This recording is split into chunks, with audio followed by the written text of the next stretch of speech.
Yeah, I should probably move these around. Yeah, a couple of new posters I could probably put up. These should probably be moved. Hey, Felix, can I ask you something real quick? What do you want, Joe? I happen to notice that there's a new name on the lease. What's going on with that? Oh, yeah, we're getting a new guy. Yeah, we got a new guy coming in. We're getting a new guy on the show. Seriously? What? 3's better than 2? Are you shitting me? Why? No. It's a new character for our show. All right, I mean, you still got your A-list. I got the reviews, and he's going to be coming in to do another thing too. I don't know if he was going to probably do the games or something, but we got to definitely get the gaming back up, which we haven't done at all. Wait, game? I thought we were going to do another game next month. I mean, what the hell was up with that? I mean, what game are we supposed to be doing exactly, huh? No. The thing is, the game, the next game we're going to do is obviously RE2, but we're doing a collaboration version of the game. Collaboration? Are you fucking kidding me? A collaboration?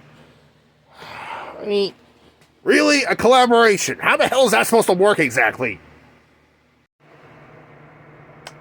How do I put this? The collaboration is that you're going to play as Claire in the A scenario. I'm going to play as Leon in the B scenario.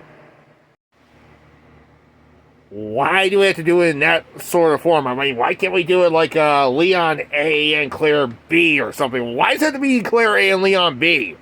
I mean, why does it always have to be like that? Because that's the exact storyline, jackass. I call it... Okay, whatever. You know I'm not really into Resident Evil, alright? I mean, shit, the only one I actually ever fully got through was actually the N64 game. And that was only one fucking game. I mean, seriously, how the hell are we supposed to get through this entire game? I mean, I barely got through the A scenario as Leon when you first let me play the... Look, I'm just looking at where I need to replace, so I gotta put up some new posters soon, so for my next video. Alright? I mean, the video I'm going to do right now is obviously going to be a new Seagal. It's going to be a Seagal film, all right? You're doing a Steven Seagal film. Are you shitting me? Why the hell? Wait, seriously, why are you going to do a Steven Seagal film anyway? Because I haven't done a Steven Seagal film in a long time. So if you don't mind, I would like to do this. Okay, I'm just looking at where I need to replace. I mean, I'm going to have to take these down, and I'm going to have to take that down soon, and actually put up some new stuff. All right? Oh, okay.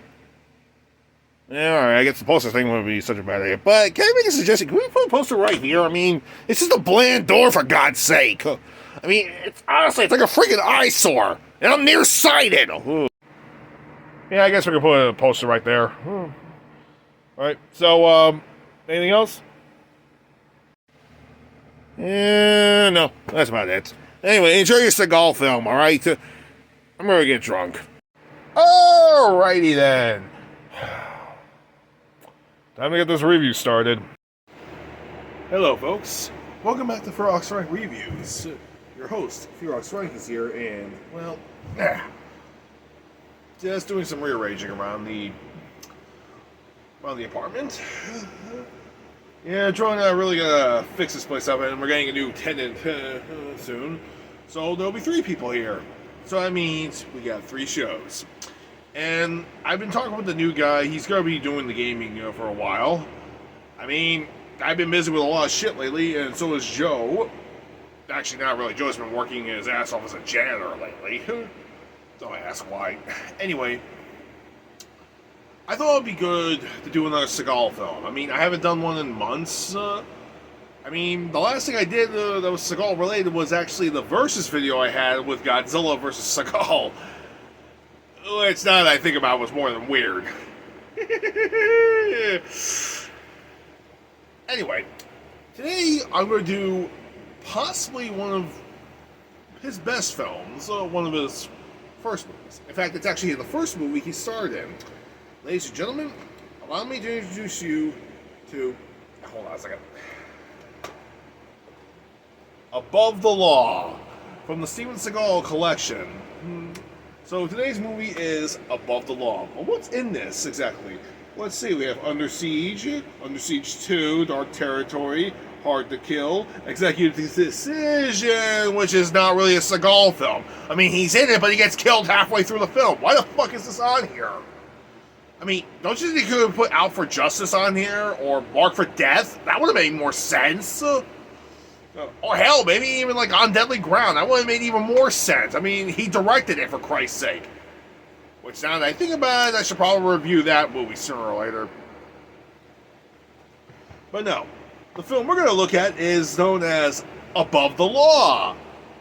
At least that's what's known here in the United States. I mean, everywhere else in the world, it's known as, well, take a look at this. NICO Above the Law.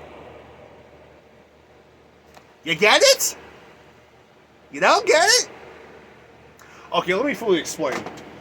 Golden Harvest actually made a movie called Above the Law back around the mid '80s, and it came out here in the United States, but it's an import film, so technically it's not really a Hollywood style film.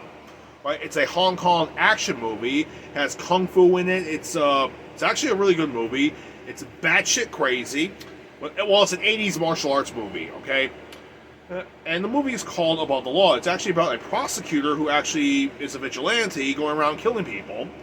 And he's going after people who think they're completely above the law, even though they're not. And, well, it's a little bit more of a crazy, really crazy film scenario. I mean, legit crazy fucking scenario. And eventually I probably have to get to that film. But here's the thing. When Steven Seagal and when Andrew Davis, the director, and Seagal got together to actually make this movie Above the Law, well, they couldn't actually call it that outside the United States because of that kung fu film. And there's a couple of other movies called Above the Law. So they decided, so the distributor, for whatever reason, decided to actually make Above the Law a subtitle and call the movie NICO Above the Law. Yeah. So, from this point on, the movie is called NICO Above the Law, but when you're watching the film, it just when it gets to the title sequence, it just says Above the Law, it doesn't say NICO. I'm sure in other versions that it is called NICO Above the Law, but that's probably in other releases around the world. So, it is called NICO Above the Law. It's kind of like how I did the Redemption film. I'm sorry, that movie is just really that fucking bad. Like I said, in that film, its U.S. release is called Kickboxer 5. However, internationally, it's called Redemption Kickboxer 5. Wow, you know, it's been over a month since I've seen that movie, and it's just that fucking awful. It really, really left a stain on my soul. That film should have never been made. Okay, you know, I'm not even going to talk about that film anymore. Because if I do, I'm going to go on a fucking tangent, which would be me bitching about the movie for hours on end. So, fuck that film. It's not for another franchise. It killed the franchise. So, fuck it. It doesn't exist. Actually, you know what's even kind of weird? The only other movie I know that actually sort of did something similar to this, aside from that other film I just talked about. Okay, look, I am not going to talk about that anymore.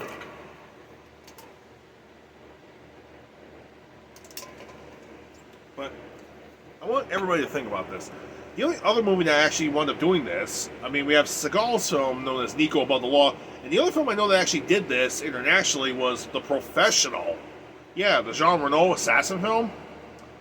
Here's a fun fact. There's actually two versions of that. There's the US cut version, which is called The Professional, and then there's the international extended cut version, which is called Leon, The Professional. And to this day, that's what the film is actually known by, Leon the Professional. It's a beloved film, too. Which means I probably have to get to that film sooner or later, too. I mean, it's one of Jean Reno's great movies. I mean, fuck, I love that film. And so are the people from Capcom. Which is kind of weird that me and Joe actually referenced Resident Evil 2 earlier today, just a few minutes ago. And the main character in Resident Evil 2 happens to be Leon S. Kennedy. And his sidearm is actually, in the original game it's called the VP-70, which that's what it's really called in real life. However, when RE4 came out, the original RE4, the gun was renamed the Matilda, and Matilda is actually the name of Natalie Portman's character in that movie too. You can clearly tell that Capcom was a huge fan of that film. No, I just thought of something. I just have this as an open mind. I probably have to talk to Troy about this, but do you think Hunk from Resident Evil looks like Jean Reno? Because I'm starting to think that maybe that's what he actually looks like. Not the old man, not the guy with the gray hair personification that Capcom has actually shown in some of the games. No. I mean his actual look. If he ever takes his mask off, and we see he looks like he looks a lot like Jean Reno. That would not be surprising, because Capcom is a huge fan of Leon the Professional. I mean, shit, if I actually made Resident Evil 2 into a film and I put Hunk as one of the main characters, I'd make sure to make him look like Jean Reno too.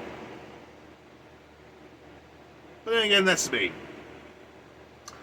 So, what's this film about exactly? Well, to be fair, this is Seagal's very first movie. It's basically cited as his debut film. Alright? Anyway, his full name is NICO Toscani. Nicolo Toscani. Yes, he's a full-blown Italian. Yeah, I wanted to let you know, yes, I know for a fact that that Seagal in real life is actually Polish and he is of Jewish descent. But for some reason, every time they actually cast him into a movie, they always made him an Italian. I mean, I'm Italian myself, and I thought that was kind of weird. But to be fair, some of his movies are actually not that bad, so I just gave it a pass. So, Nico Toscani,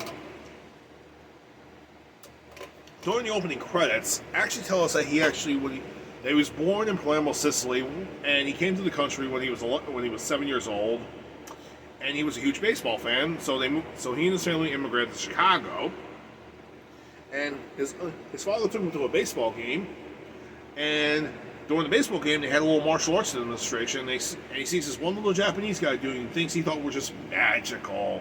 And so he had a crazy obsession that when he was old enough, he was going to make plans to go to the Far East and actually learn from the masters. Which is what he actually did. And to give the movie some credit, they actually used real photos of Steven Seagal from his life as a kid up to when he was a teenager, and seeing his life when he trained in Aikido when he was over in Japan. So they did actually make that. So they did authenticate the movie as much as they could by using some of his real photos. And we see the movie, and we actually see the opening credits, like the title screen pops up, as he's actually teaching a legit Aikido class in Japan, and he's speaking fluent Japanese. Now, to be fair, he actually did have a family in Japan, and I actually made a note, and I did actually say that the actress who plays the girl who's connected to Gamera in the Gamera Heisei film series, in real life is actually his daughter. I'm not shitting around. I'm not fucking around on this one. I'm serious. The actress who plays Asagi from the Gamera Heisei film series is in real life Steven Seagal's daughter. I'm not making this up. Stop the video. Go on Wikipedia or whatever. Go look it up. I'm not even joking. Here, I'll give you a minute too.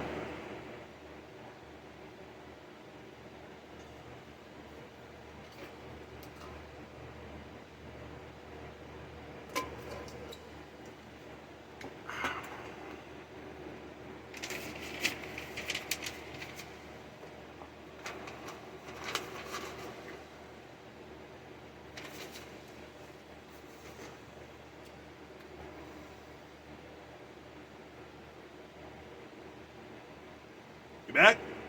Yeah. Was I right? I was right, wasn't I? She's his daughter.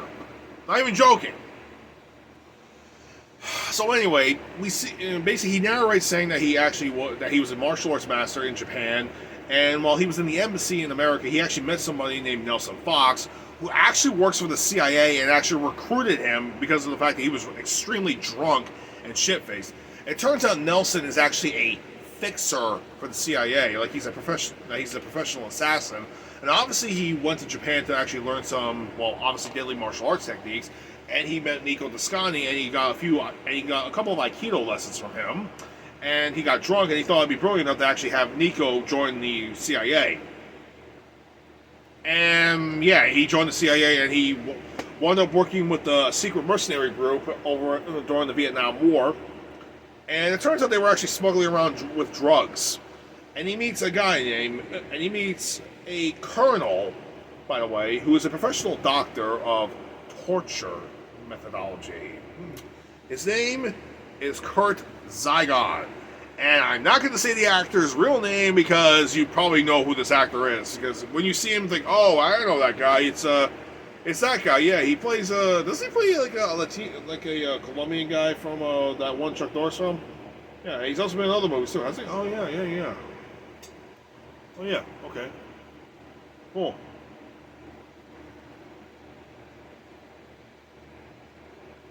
It's Henry Sylvia. All right.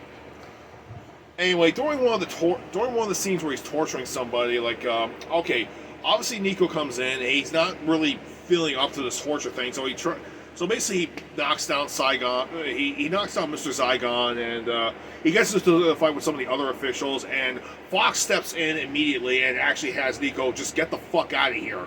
Like, he tells him to get the fuck out of here. He gets a chopper for NICO and tells him to get to the LZ and just get the fuck out of there. All right. And NICO says he is done. He is done working for the CIA. He's fucking finished because he is just done with this shit. Obviously, because he was working with the CIA for several years and he did not like what he was seeing. So, yeah. And so the movie cuts. Anyway, that was back in the 70s. The movie takes place in 1988 in Chicago, where NICO is he's a vice cop, and he's also partnered with. I don't know how the fuck they did this, but they got Pam Grier as his partner. Yes, sex icon Pam Grier from the blaxploitation film series from the 70s is his partner. How did that happen? What's even more crazy is Sharon Stone is playing his wife.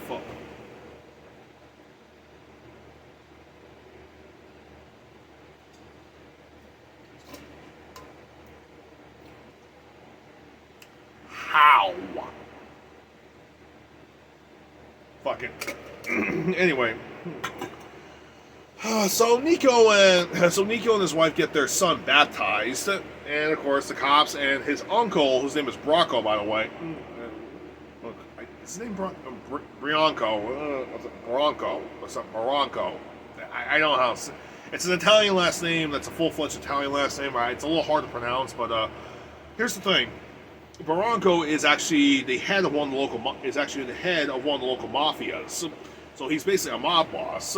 And yeah, he and his buddies make fun of the cops who are there at the christening. The cops are making fun of them too. So it's like, yeah, it's a bit of a joke, but whatever.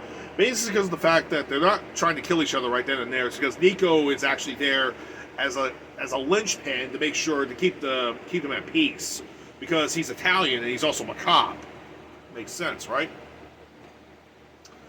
So, anyway, he finds out his grandmother is actually not doing so well because of the fact that his cousin is actually missing. So he and his partner go. His partner's name is Jacqueline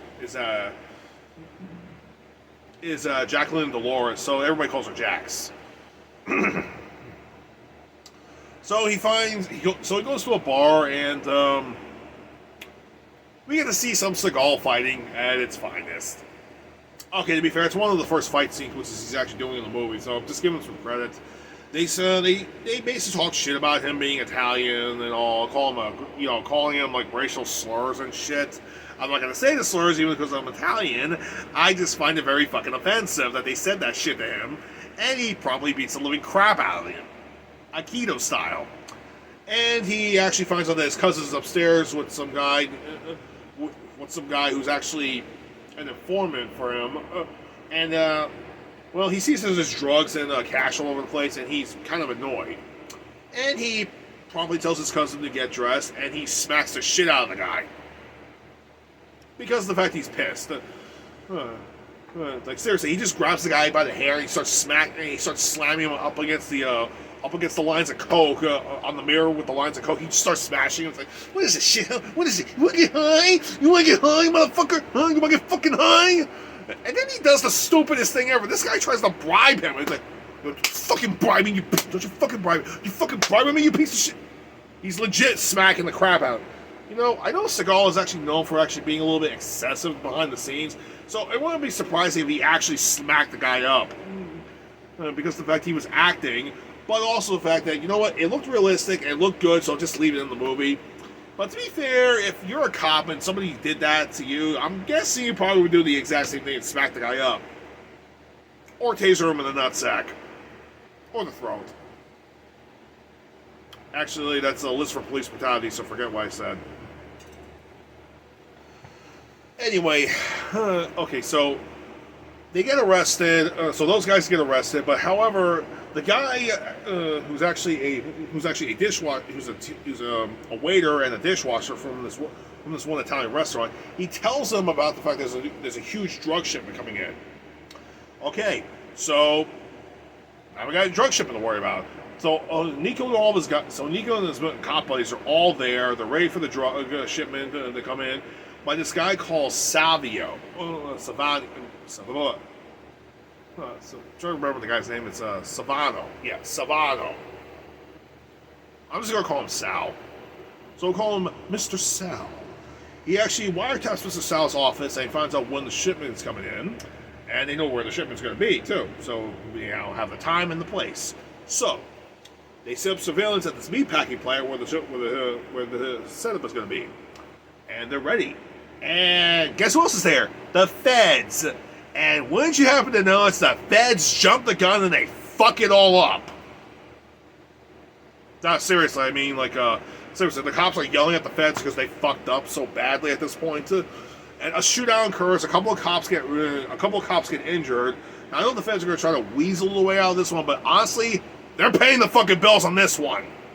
Seriously, they jumped the gun. They're paying the fucking bills. So, or get shot in the head. Either way, fuck it. Anyway, Mr. Sal and his partner, they actually leave, but they try to run over Nico, and Nico gets on top of the car, and it's kind of ridiculous, but okay, Nico. Okay, I want you to imagine this.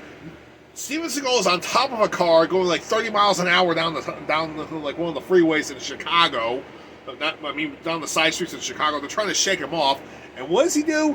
He takes his hand and he punches the window where Mr. Sal is, and he grabs him by the throat. Oh wait, like this. And he starts squeezing the throat, trying to choke him out. And all you hear from Mr. Sal is like, "Ah, boss, what should I do? What should I do? Ah, stop the fucking car! Stop the fucking car!" Bit of an exaggeration, but that's exactly what happens. And while they stop, he arrests them. They check out the drug shipment, and it's not exactly drugs. His partner asks him, "What type of high is this shit?" And Nico goes, "Sky high. This is C4, man." Okay, this went from drugs to weapons of mass destruction, and C4 is no joke. That means these motherfuckers are going straight to prison with the key thrown away. Yeah. No, not really. The FBI they actually wound up getting in custody with the FBI, and the FBI lets them go because of the fact they were following orders from Mr. Seagal. Yeah, he was promoted to the rank of colonel afterwards, and now he's in charge of the whole thing. But if he's here, that's not a good sign. So the FBI tells Nico and his people to actually not tail Mr. Sal. Nico ignores him, so he and Jax actually go trail Mr. Sal, and ironically, he's more concerned in the fact that he's actually going into the church, into his mother's church, the church that his mother goes to. He's very concerned about that. Why the hell is he there? Anyway, they come in, they leave. The priest stops Nico and Jax, and then he shows them there's some immigrants downstairs that are afraid to come out. So So they think that maybe it has something to do with immigration. They're not too sure. But anyway, during a Sunday service where Nico and his family happen to attend, somebody, and here's the thing, this girl is actually, we see this girl earlier working with Mr. Sal earlier as possibly a party girl. Anyway, she drops behind a bag and she leaves the church, and as the choir boys go through it, Nico notices, like, get down! It's C4 and it blows up. How do we know it's C4? Nico flat out tells the investigators that it's C4. He knows what it blows like. He knows what it smells like. He knows what it can do because he's used it before. Also, slight spoiler alert, we also find out that's the exact C4 that that the feds confiscated. Yeah. The feds fucked up. Big time. They royally fucked up. This is an act of terrorism. This went from criminal to pure fucking terrorism. Anyway, Nico's priest gets killed, and well, he talks to the FBI guy that's in charge of the case, and he smacks him around. And okay, you know what? I'm not gonna lie here, but what Nico does to the FBI guy, he threatens him, he name calls him, he smacks him up a lot. I would do the exact same thing, but I would probably break his kneecap and probably make him choke using his fucking necktie. But that's just me. What Seagal's character does is very understandable, and we can understand why he does it. I mean, shit, I felt what he was doing was justifiable. Even though it was against the law, but you know what? Fuck it.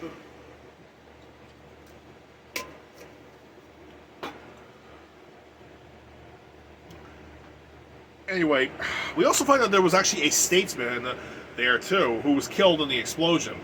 But it turns out, after doing some investigation, Jackson discovers that the statesman actually works for Senator Harris. For the Senator Harris. What's Senator Harris?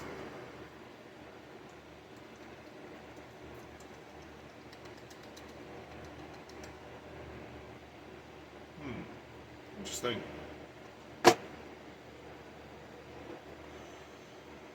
Okay, so the senator is actually going to Chicago recently, and his aide happened to be there. Very unusual. They don't know why he was there, but it had something to do with those people down in they're actually hiding in the church. Since the church's function is actually made as a sanctuary, they can actually stay there. All right, legally they can stay there at the church for sanctuary purposes. However, Nico gets a call from Fox later. Yeah, Fox calls him in the middle of the night, tells him that he fucked up, that he and his family are in danger. He needs to get his family and get the fuck out of Chicago. All right. Now the reason why Fox is calling him is because, well, they used to be old friends, and he wants to help he's trying to help his friend, but he's also saying that he's actually going to be in more trouble if he's found out actually helping him. All right, so this is pure CIA covert shit. And well, Nico gets railroaded by the feds, and they have him suspended, and they treat him and his family like garbage. Anyway, Nico and Jax, they actually do some more. Well, actually, Jax does some more further investigation. She finds out that it turns out that the priest that was actually down there there was actually two priests in the church that day. The second priest was actually downstairs. His name was Father Tomasino. Father Tomasino, on the other hand, is actually from Central America, and he actually overheard something, and apparently he was actually there for other reasons, not just to actually comfort the children. So Nico puts two and two together that okay, the padre that they killed was the wrong priest. So Nico actually decides to get. So Nico actually has his partner, has another cop, has his other partner, Luco, call his uncle, call Nico's uncle, LeBrock, to actually get his family out of there. So with the collaboration of his inner police unit and the mafia and his uncle's mafia, they were able to get his family out of Chicago into a safe area. All right. However, Nico is going to stay behind to actually do some more further investigation, because if his partner from the CIA called him up, then he knows there is something wrong. All right? So he actually winds up going to a tech convention center and actually finding an old CIA contact who's an old Japanese contact from his CIA days. So, and while after hours, she does some investigation with him, and they find and they actually know some codes to actually get into the CIA account to find out if there's any people here from the CIA that are not supposed to be here. And sure enough, there actually happen to be several people who are trained assassins, including Fox, several other people, and the bottom and the last name, Kurt Seagal. Nico finally puts 2 and 2 together. This is a CIA hit squad in Chicago, around where the senator happens to be visiting. There's got to be a connection there. Anyway, through some perseverance, Dolores actually Jax actually finds out where the hell where the other Padre is, Father Tomasino. So one of the sisters, so she actually tells Nico where he is. Nico, Jax, and Luco actually go and get the other Padre, but Zygon and his men actually beat them there, and they torture him. And he said, "Now listen, do you know? Have you told anybody about our plans to assassinate the senator? Have you?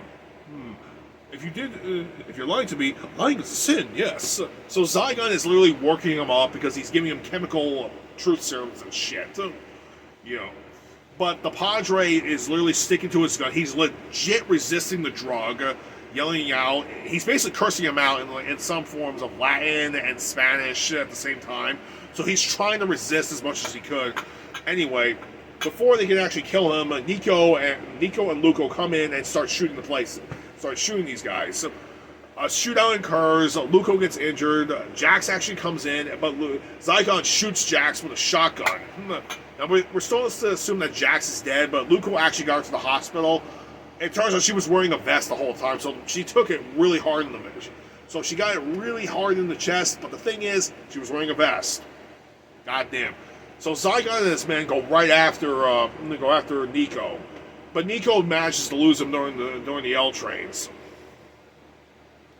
He finds all the evidence he finds more of the evidence that Jax had collected. He goes to meet up with his uncle. Anyway, Luco called his uncle to tell him that Jax is going to be fine. So when Nico gets there, he tells him that Jax is dead. And his uncle tells him, like, no, she's fine. All right, Luke just called me. All right, she was wearing a vest the whole time. She's fine. Anyway, Nico's just there eating breakfast with his family, and he finds out that they're beginning death threats. So, obviously, they're going to kill the family. But Nico's not going to, even though his family implores him to back down, he doesn't want to back down because he knows these guys. The only way to stop him is to kill them off. Because he knows how these people think. He was once CIA himself. So he finds out exactly where these guys are going to be. And, well, he's doing a recon at one of the garage buildings. But Nelson Fox actually intercepts him. And Nico basically tells him the whole plan, tells him exactly what the plan is, what they're really planning to do. And Nelson just like, yeah, that's pretty much it. So you know what the plan is? It's this. Now, this was during the 80s. Now, unfortunately, this actually did happen, unfortunately. And the movie was actually made as a, because of this actually happening. And everybody heard the CIA was involved in this, but it turns out this portion was actually true. The CIA actually did help fund drug running in America at the time. And so they actually had informants giving out information and shit. Yeah, this actually happened. And it turns out that Zygon and his people actually were actually somewhat drug runners, and they had farms down in Central America. And unfortunately, and because of the fact that the senator was actually supposed to be paid off, he refused to get paid off, so they're going to assassinate him.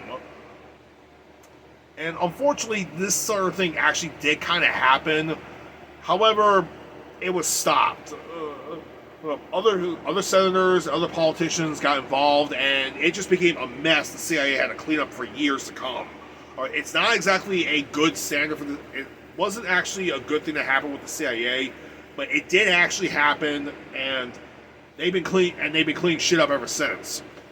All right, so they had a bad reputation because of that. So that being said, the CIA sent Seagal to take care of the senator.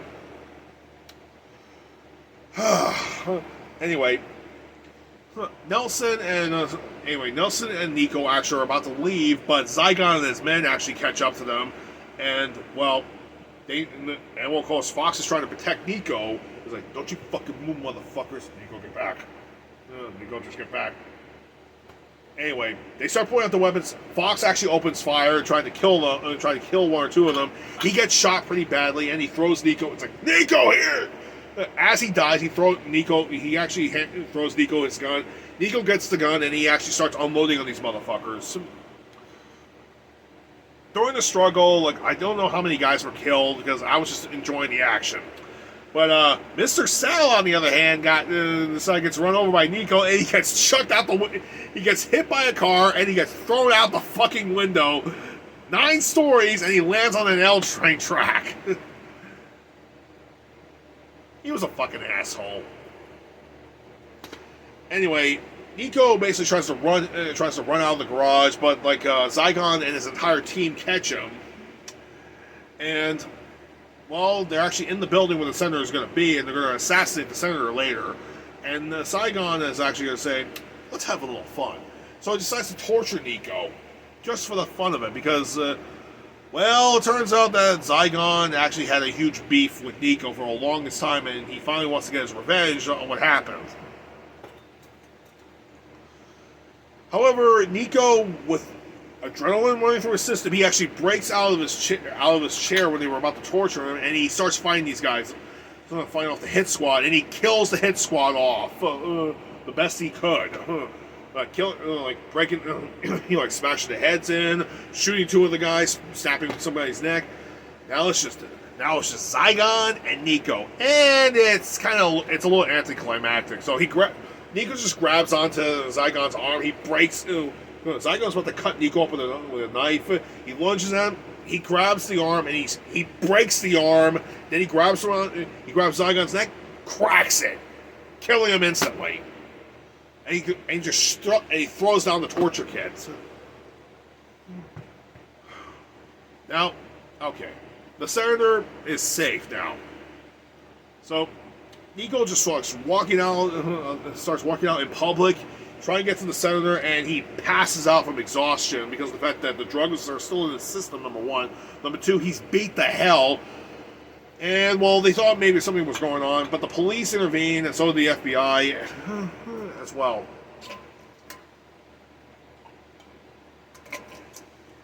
Oh, yeah, I should also mention, too, earlier on, the FBI guy who had him arrested, yeah, NICO actually caught that guy having sexual relationships with a 15-year-old girl. That's jail time! And you're a federal agent! That's federal jail time, you dumb fuck! Seriously. What an idiot. So anyway, he takes NICO over to where the feds actually keep the storage. And when he knows the C4 stuff was taken, that's how we found out that the C4 that was used in the church bombing was the same C4 that was used. Was the same C4 that was supposed to be stored, but Nelson Fox signed it out before it was even bagged and tagged. So yeah, he's actually under investigation, and he's going to be possibly let go eventually. But he's still part of the investigation, so once the investigation's over, he's going to be sent over to another area, and he's got a lot of questions to do about the whole sexual nature act with a young 15-year-old girl. Actually, I'm not going to fucking lie. He's probably going to get fired from this anyway, and probably sent to federal prison. Anyway, a couple of days later, Senator Harris actually comes to visit NICO at his home with a couple of reporters, and NICO wants to tell the senator, he wants to set the record straight of what actually happened during NAM and what the CIA was planning to do. And because of the failed assassination attempt, those who were actually in charge of the CIA who ordered the hit are now in federal prison. This all happened off screen, but supposedly what actually happened afterwards, where all those people who were in charge of the senator's assassination, they were all arrested. They were all federally arrested. Their passports revoked. They couldn't even leave the country. They couldn't even leave the fucking city they were in. Yeah, they were arrested, convicted. Most of them all have life sentences in federal penitentiaries without parole. And some of them actually were going to die in prison. I'm not even going to lie about that. The movie basically ends with NICO basically telling exactly what happened when he was working with the CIA. We get a shot of the Capitol building, credits roll up, and that's the end of the movie. And that, my friends, was NICO, Above the Law. How do I rank this movie? What do I think of this movie? Would I recommend this to other people? The answer is, for God's sake, people, watch this fucking movie. I'm not even joking. It's actually not that bad. Alright? I know people say that Steven Seagal is actually not a great actor. Yes, it's understandable, but this is actually not a bad movie. I'm not even joking about it. So, it's actually not bad. Watch it. So, I mean, hell, it would be, you know what? It'd be nice if the Nostalgia Critic would actually do a Seagal film, because I actually looked up how many Seagal films he's done. How many did he do? 0! Nostalgia Critic, grow some fucking balls and review a Seagal film. You know how many I've actually done so far? Huh? And this is actually one of his good movies.